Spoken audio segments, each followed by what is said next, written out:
시청자 여러분 안녕하십니까, 이영풍 TV입니다. 오늘 제가 경기도 의왕에 있는 서울구치소 여기 면회를 나왔었어요. 조금 전 이제 면회를 마치고 나왔는데, 우리 그 박준식 자유언론 국민연합 사무총장이 지금 구속 수감돼 있습니다, 서울구치소에. 그래서 여기 나와서 제가 면회를 하고, 면회 10분 주는 것 같아요. 10분이 굉장히 짧은 시간이었는데 후딱 지나갔습니다. 아주 밝은 모습이었고, 오히려 저희들에게, 밖에 있는 저희들을 격려하는 그런 어떤 표정을 보여주셨습니다. 이 뒤에 있는 간판은 제가 그 녹화를 후면으로 해서 그렇습니다. 그래서 글자가 좀 역방향으로 보일 수 있습니다. 서울구치소 조금 내려와서 여기 앞에 간판 앞에서 제가 이렇게 방송을 합니다. 우리 박준식 총장 구속과 관련해서는 이미 언론에 많이 보도가 되었어요. 오늘 제가 좀 소개를 하고자 하는 이 칼럼, 조우석 전 KBS 이사가 쓴 칼럼이 있습니다. 이 칼럼 제목이 이렇습니다. 아스팔트 애국 우파의 슬픈 운명.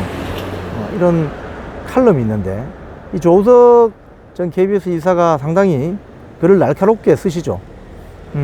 아스팔트 우파의 슬픈 운명이라는 제목으로 칼럼을 며칠 전에 쓴 게 있습니다. 제가 그걸 좀 소개를 하면서, 제가 이 박준식 총장 등 3명의 아스팔트 전사에 대한 구속 사태에 대한 저의 어떤 소회도 좀 전해보려고 합니다. 이 조우석 전 KBS 이사가 쓴 칼럼을 보면 이렇게 되어 있습니다. 노무현 시절, 문재인 정권 시절 좌파 단체들이 집회를 했을 때, 물론 집회 신고를 하고 있겠죠. 다 그렇게 이제 경찰 병력의 호의를 받으면서 합법 집회를 했는데, 지금 이제 거기에서 이제 지금 요즘 한겨레, 경향 등 좌파 언론 매체가 아스팔트 우파에 대해서 굉장히 극울한 딱지를 붙이고, 극우라고 하잖아요. 대한민국 극우 없습니다, 여러분. 극울한 딱지를 붙이고, 정말 그 해방 전국 때 물리적인 타격을 가한다는 의미의 어떤 극우 세력이라고 할 수 있는, 자기들 진영에서 그렇게 불렀죠. 서북청년단인 것처럼 막 폄훼하고 이런 것들이 있었는데, 지금 얼마 전 그 구속된 김상진 신자유연대 대표, 이희범 애국단체 총연합회 공동대표, 그리고 박준식 자유언론 국민연합 사무총장 3명에 대한 법정 구속에 대해서 쓴 글을 보면, 이분들이 총선이 끝나자마자 법정 구속돼 버렸습니다. 총선이 끝난 직후에 재판 받으러 갔다가 느닷없이 그냥 구속이 돼 버렸어요. 그래서 김상진 씨에 대해서는 아마 1년 선고가 난 것 같고, 나머지 두 분, 박준식 총장 같은 경우는 한 6개월 정도의 공무집행 방해 이런 범죄 사실을 문제를 삼는 것 같아요. 그런데 여기 핵심이 말이죠. 김상진 대표 같은 경우에 이제 2019년에 윤석열 당시 중앙지검장 집 앞입니까? 거기서 유튜브 방송을 하면서 좀 격한 말을 했어요. 그때 이제 박근혜 대통령 수사가 계속 진행이 되고 재판도 열리기 직전이었고 그런 거 아닙니까? 그런데 윤석열 대통령이 대통령 당선되고 나서 이분들에게 선처를 구한다는 탄원서를 썼어요. 본인이 김상진 대표 같은 경우는 발언이 거칠었던 건 사실이지만 처벌을 원하지 않는다. 본인이 욕설을 당했다고 하는 피해자 측이 처벌을 원치 않는다, 이렇게 이야기했는데도 구속이 되어버렸다는 거예요. 참, 이거 이해할 수가 없는 어떤 그런 일입니다. 지금 이제 이 조우석 전 KBS 이사가 이야기하는 바는 이렇습니다. 김상진 씨 같은 경우는 87년 체제 이후에 보수당, 언론, 사법부가 껍데기만 남은 사정이 가슴 아플 따름이다, 이렇게 이야기하면서 김상진 씨 등을 왜 전사로 부르는지를 재판부에 알려주고 싶다, 이렇게 하면서 김상진 씨의 경우에 이제 조국 사태 당시에 문재인 탄핵과 조국 구속을 주장하는 맞불 집회의 전사로 유명한 인물이다, 이렇게 소개를 했습니다. 또 민중당이 미군 철수를 주장하면서 미 대사관 앞에서 릴레이 1인 시위를 했는데 이걸 또 저지한 사람도 김상진 씨라는 거예요.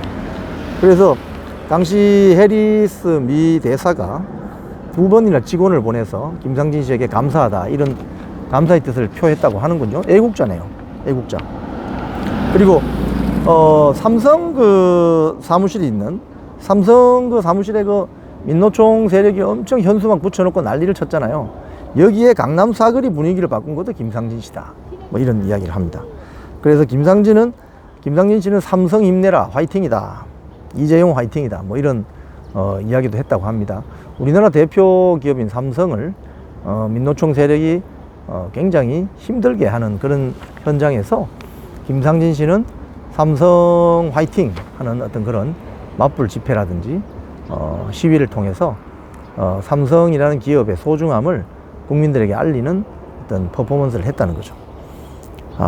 그리고 이제 이 박준식 총장 같은 경우는 저도 뭐 작년에 KBS 앞에서 공영방송 정상화 기자회견도 하고 집회 현장도 있었고 또 1인 농성을 하면서 이분들과 만나게 됐는데, 이분들을 사실 저는 그 전에는 몰랐어요.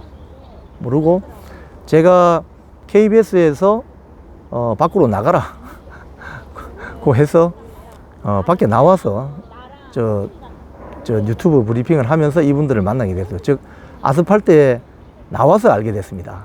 제가 아주 안락하고 편안한 KBS 안에 있을 때는 이분들을 만날 수가 없었어요.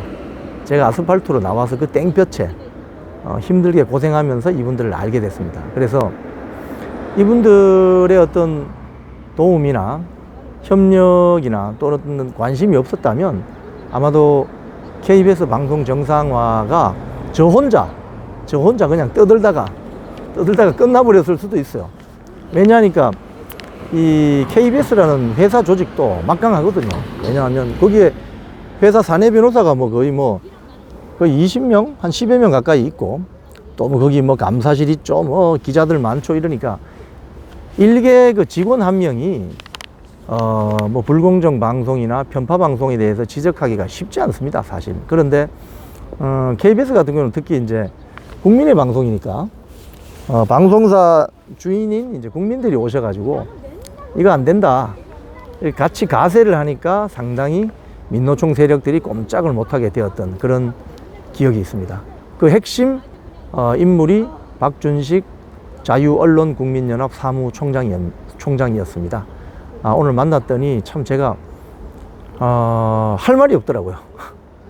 이 어떤 말을 해줘야 될지. 조우석 전 KBS 이사의 칼럼의 제목처럼